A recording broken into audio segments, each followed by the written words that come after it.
My family, they all died before partition. I migrated and I ran away from home and came to Pakistan with whatever little money I could get from here and there. In March 52, I joined the Kanpur Flying Club, and there was a gentleman working in the flying club, and he said that I'll get your money out for you. And he said the last train is leaving. He said if you buy my ticket, then you can come and stay with me. I said okay. When we reached Monabau, for the first time in my life, I saw the Pakistan flag. I was sort of overtaken with emotion a little bit. So I broke the line, and I went across the no man's land. I hugged the man there, but that was against the law, I couldn't. So they couldn't catch me when I went, but then they came and they arrested me. They locked me up actually. I think I was there for 4 or 5 days. And in fact, the first night I spent here in, this Rex Cinema here in Sadar. There's a big roundabout. I just lay down there and I was so tired that I passed out. And the next day I noticed this bus. It says Karachi Flying Club. And it was going that way. Of course, I didn't catch it that day. The next day I waited for that bus early in the morning. Next day I took the bus and I reached the Karachi Flying Club. And I think I had just enough money to be able to pay 15 rupees an hour and complete the requirement for an A1 license. And then I could just join Orient Airways. There were very few pilots those days.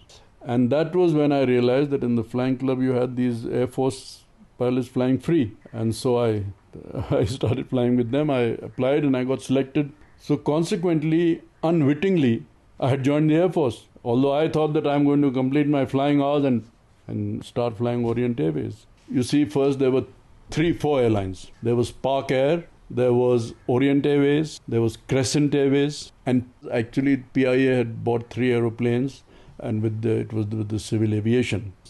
Now, in 1955, they were all merged together, and it became a corporation, which was Pakistan International Airlines Corporation.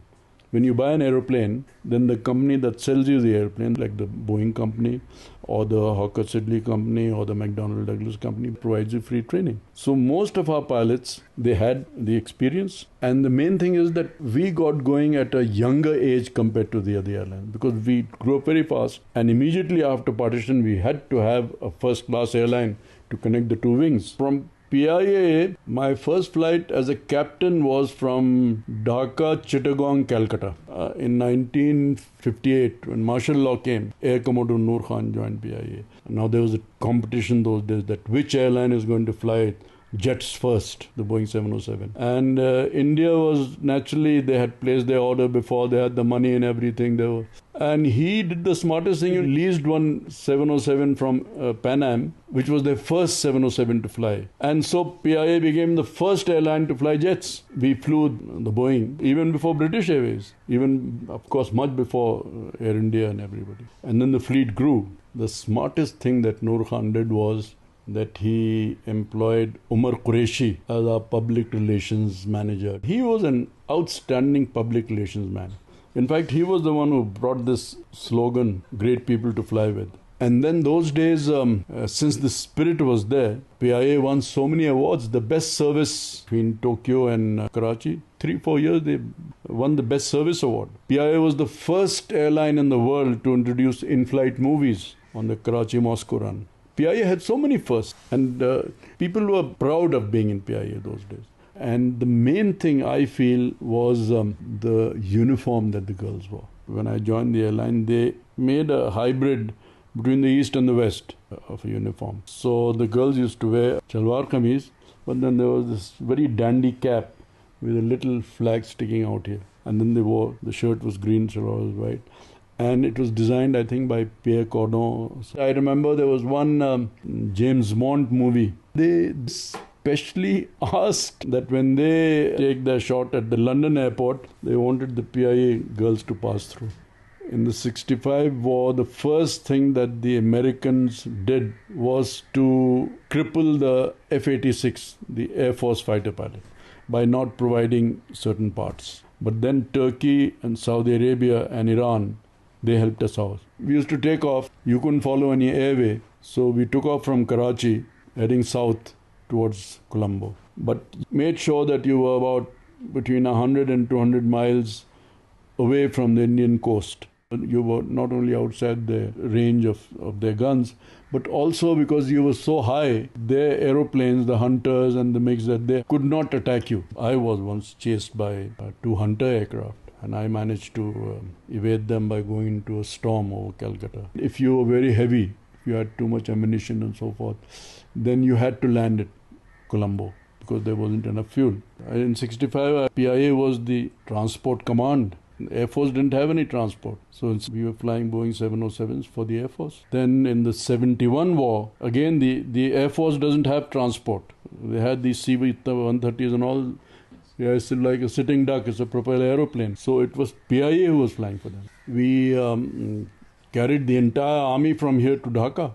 And then we brought wounded people and everything back. That was one time. And well, I would say all our aircraft, 10 or 11 of them, they were continuously flying in and out, Karachi to Dhaka, Dhaka to Karachi. Sometimes when we were very heavy, then we had to land at Colombo.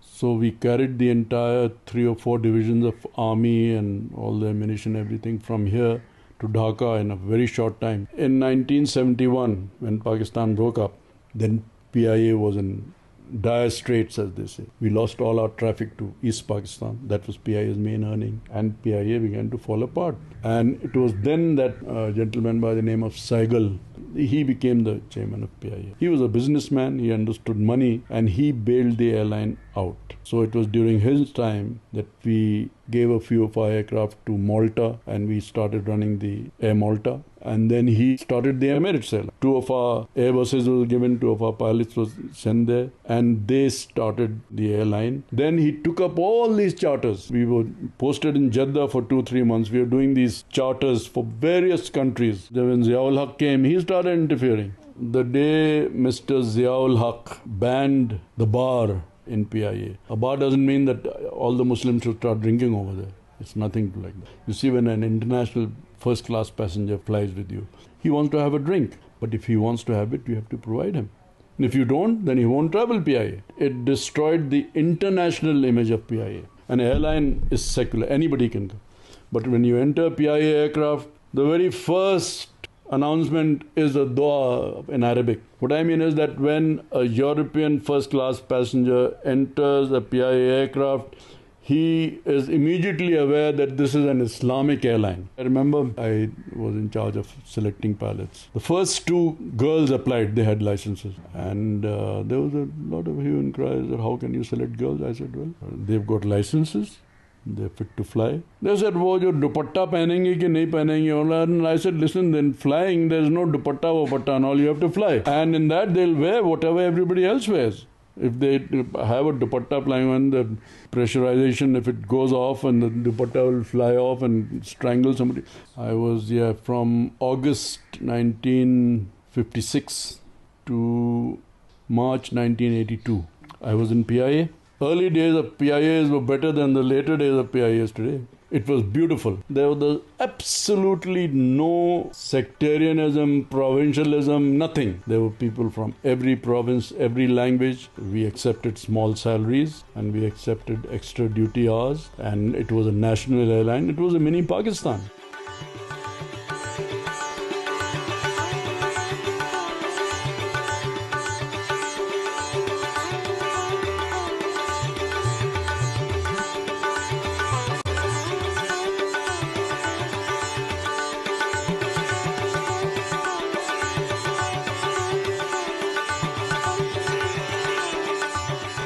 The first airline was Pak Airways, which was set up by my brother and his partners, and then was the Orient Airways. Then Pak Airways had a very, very big crash in which a lot of people died. And then that finished, and Oriental then merged with PIA, and PIA was born.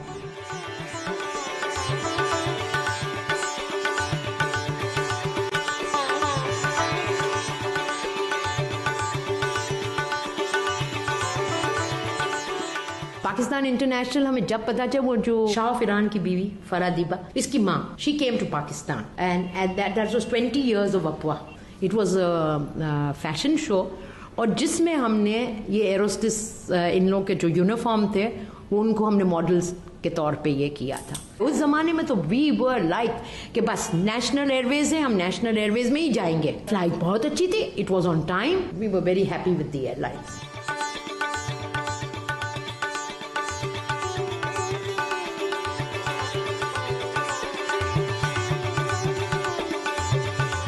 शुरू में pi बहुत अच्छा था, नए जहाज थे, बहुत rare hostess, बहुत स्मार्ट यंग और बड़ी प्रिटी सी होती थी। तो वहाँ मुझे याद है कि पीआई में यहाँ मेरी बहन की शादी थी, जो हम लोग आए थे और मैंने वॉमिट किया, तो वो 4771 का बड़ा जबरदस्त कलून मिलता था, तो उन्होंने पूरी बॉटल मुझे दे दी। सारे मैंने अपने स्प्रे की और उन्होंने कहा कि you can take it. Pearls के छोटे छोटे सेट्स पहली फ्लाइट पे तोहफे में भी दिए लोगों को।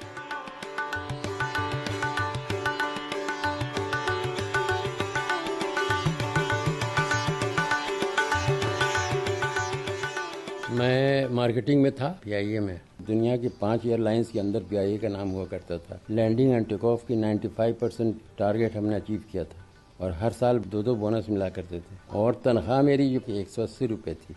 सुकूत ढाका के बाद मुलाजमीन को सब पर्ची दे दे करके बाहर निकाल दिया गया था, उसमें से मैं भी था। पीआईए में ये तकरीबन बंद होने का करीब थी। उसके बाद फिर वो रफीक साइकिल साहब आए, फिर ये पर्ल रूट खुला, बातिक रूट खुला, नैरोबी की फ्लाइट, दुनिया भर के नेटवर्क को उन्होंने पिछा दिया। जितने लीज जहाज पे गए थे सबको वापस बुलाया और पीआईए का फिर ग्राफ जो है ऐसा शूटअप किया कि फिर अल्हम्दुलिल्लाह पीआईए की सर्विस करने में हमें जो फ़ख्र महसूस होता था, जिस महफिल में जहाँ भी जाते थे लोग, अच्छा पीआईए में नौकरी, पीआईए।